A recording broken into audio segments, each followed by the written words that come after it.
Hi friends, வணக்கம். Welcome back to Tamil Mithran. Thalapathy விஜயுடைய மகன் ஜேசன் சஞ்சய் ஈரோடில் ஷூட்டிங்காக வந்திருக்காரு. அப்போது அவர்கிட்ட அங்கிருந்த ஒர்க்கர்ஸ் கேட்ட கேள்விகளும் ஜேசன் பேசிகிட்டு இருந்த விஷயங்களும் தற்போது வெளியாகி பரபரப்பாக பேசப்பட்டு வந்துட்டுருக்கு.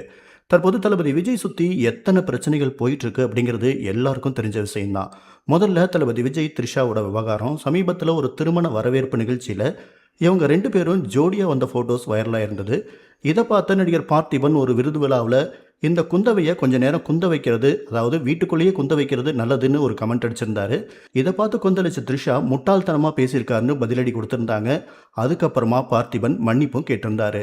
அதுக்கப்புறமா இன்னைக்கு பார்த்திபன் என்ன சொல்லியிருக்காருன்னா, நான் மன்னிப்பு கேட்டதே தப்பு, த்ரிஷா சொன்னது 3ஆம் தர வார்த்தைகள், என்னை பற்றி அப்படி சொல்லியிருக்க கூடாது, த்ரிஷாவுக்கு 40 வயசுக்கு மேலே ஆகுது, ஆனாலும் இப்படி அறிவில்லாமல் நடந்துக்கலாமா, விஜய் விவகாரத்தில் த்ரிஷா 3ஆம் தர மனுஷி தான், கோர்ட் முடிவு சொல்லாத வரைக்கும் சங்கீதா மட்டும்தான் மனைவி அப்படின்னு கோபமாக பேசி வீடியோ வெளியிட்டிருந்தாரு.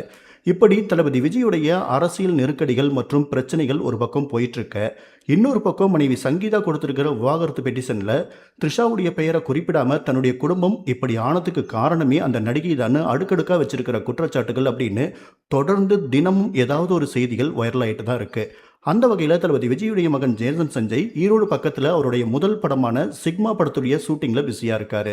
சந்தீப் கிஷன் ஹீரோவாக நடிக்கிற இந்த படத்தை சஞ்சய் டைரக்ஷன் பண்ணுறாரு, லைக்கா ப்ரொடியூஸ் பண்ணுறாங்க. ஈரோட்டில் மக்கள் கூட்டமாக ஜேசன் சஞ்சயை சூழ்ந்துகிட்ட போது சஞ்சய் ரொம்பவே எளிமையாக நடந்துட்டு இருந்திருக்காரு. நீங்கள் எப்படி இருக்கீங்க, அப்பா எப்படி இருக்காரு, அம்மா நலமாக இருக்காங்களா, ஜனநாயகன் எப்போ ரிலீஸ் ஆகும், நம்ம ஊர் ஈரோடு எப்படி இருக்குது, இங்கே இருக்கிற சாப்பாடெலாம் உங்களுக்கு பிடிச்சிருக்கா, ஏன் அப்பா மாதிரி நடிகர் ஆகாமல் டைரக்ஷனுக்கு வந்திருக்கீங்க, நீங்கள் படம் நடிப்பீங்களா அப்படின்னு நிறைய கேள்விகள் அங்கே இருக்கிற ஒர்க்கர்ஸ் கேட்டிருக்காங்க. முக்கியமாக தளபதி விஜயுடைய அரசியல் பற்றியும் சமீபத்திய குடும்ப சர்ச்சைகள் பற்றியும் மக்கள் ஆதங்கத்தோட யதார்த்தமாக கேள்வி கேட்டிருந்தாலும் எல்லாரும் ரொம்ப நலமாக இருக்காங்க, எல்லாமே சுமூகமாக போயிட்டுருக்கு அப்படிங்கிற மாதிரி முகம் கோணாமல் பதில் சொல்லி சூழ்நிலையை ரொம்ப நிதானமாக ஹேண்டில் பண்ணியிருக்காரு ஜேசன் சஞ்சய். தமிழக வெற்றி கழகம் மகளிர் தின விழாவில் தளபதி விஜய் பேசும்போது, என்னோட தனிப்பட்ட விஷயங்கள் பற்றி வர சர்ச்சைகள் ஒர்த்தே கிடையாது, அதை நான் பார்த்துக்குவேன்னு சொல்லியிருந்தாரு. தொண்டர்களுக்கும் ரசிகர்களுக்கும் புதிய நம்பிக்கையை அது கொடுத்துருந்துச்சு. இதை தொடர்ந்து அடுத்ததான் திருச்சியில் டிவிகே உடைய 3வது மாநில மாநாடு நடத்த பிளான் பண்ணிட்டு இருக்காங்கன்னு தகவல் கிடைச்சிருக்கு.